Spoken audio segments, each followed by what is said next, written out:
Hi everyone, it's Chris speaking. Welcome or welcome back. Today we're going to start a new series about fear, or from fear to excitement, I should say.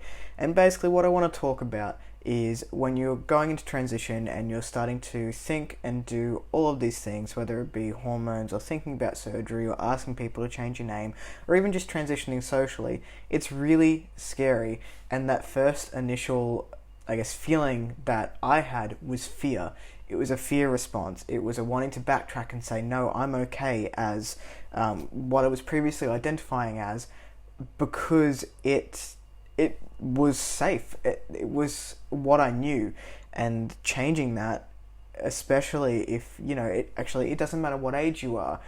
For me, it was 26, and I was starting to have these conversations with people. But there are people much younger. There are people much older. It is terrifying, regardless of what age you are and where you're coming from. So there's a whole range of topics that we could talk about fearing first, and then getting excited as part of the journey. And the first one that I want to talk about today is hormones. So the journey to hormones for me was long and arduous, and I'm sure I've got a video of that below. I think I do, when I was talking about going through the gender clinic. But it wasn't something that I was excited to do. It was something that I was scared to do. We could go back and we could start talking about asking people how to, coming out and whatnot. That is scary enough in itself. But for me, hormones was a pinnacle point of transition, and it is for so many people. I was scared leading up to hormones. I was scared going through gender counselling and getting my diagnosis. When I had the diagnosis, I was scared of hormones.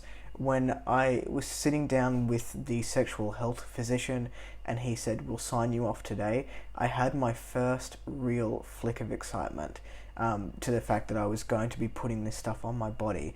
And that was the first instance where it started changing from fear to excitement for me. But it went back to fear, and that's okay. So I was excited, and yes, there was something definitely driving me towards testosterone. That's not to say I wasn't excited about the potential of going on testosterone before. It's not to say I wasn't excited about all the effects that I could get on testosterone, but that excitement was outweighed by this fear. And it was a real journey to get from this underlying feeling of fear to one of excitement, to the point where I've got my next Reandron shot booked in, and I can't wait to have a sore ass for 3 days. So, because I'm really enjoying the process now. When I got the okay, I asked him, can I put it on that day? Because I needed to. Once I had it in my hands, I had to start that day, and that was the day that I started. I think I only told my partner that I started that day, and then I told my parents that I started the day after. And that was the 12th of July in 2019. The reason I started on the 12th, and even though I started late on the 12th, is I don't like the number 13. I'm superstitious about it, and I didn't want to start this life-changing substance on the 13th and have that just be with me for the rest of my life. So it was either starting on the 12th or I was starting on the 14th, and I decided to do it on the 12th. I digress. I was scared on hormones. I was scared for the first couple of weeks, and then so I put the gel on. I started on Testagel. I put it on first thing in the morning, and by about 7 o'clock at night, I started to worry that I wasn't doing the right thing. And I started to question myself, and imposter syndrome set down, and I was scared. I had fear return, and I had fear probably for the first 3 weeks. I would say it was quite bad. I went onto Reddit. I started asking people. I was like, what if this isn't the right thing for me? Why am I so scared? And the one piece of advice that I got that really stuck in my head, and I got so much love and so much support from these groups, but the one thing that really stuck into my head was that if you're still questioning it, just remember that the changes on hormones aren't overnight. You are going through puberty. No one grows up in a night. So the changes are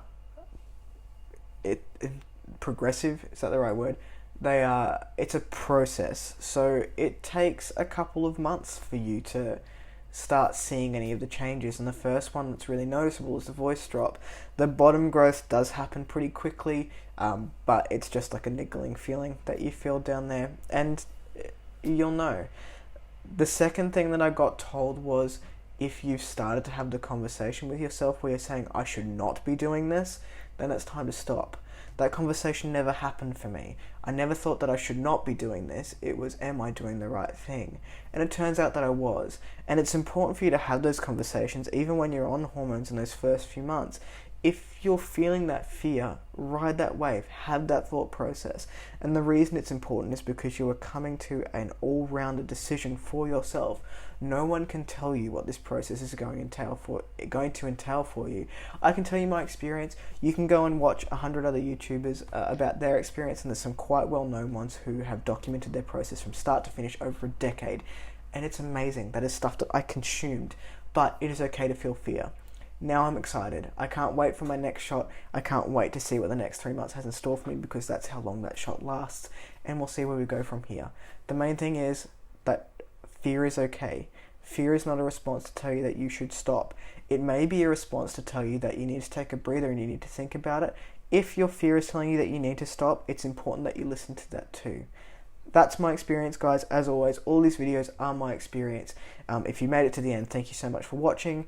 Give it one of these. If you want to see more of it, then click my face. It will be down below. If you don't follow me on my social media, I am more active on my Instagram. I'm happy to answer DMs on my Instagram, so I'll pop that one down below as well. And I'll catch you next time. Okay, bye.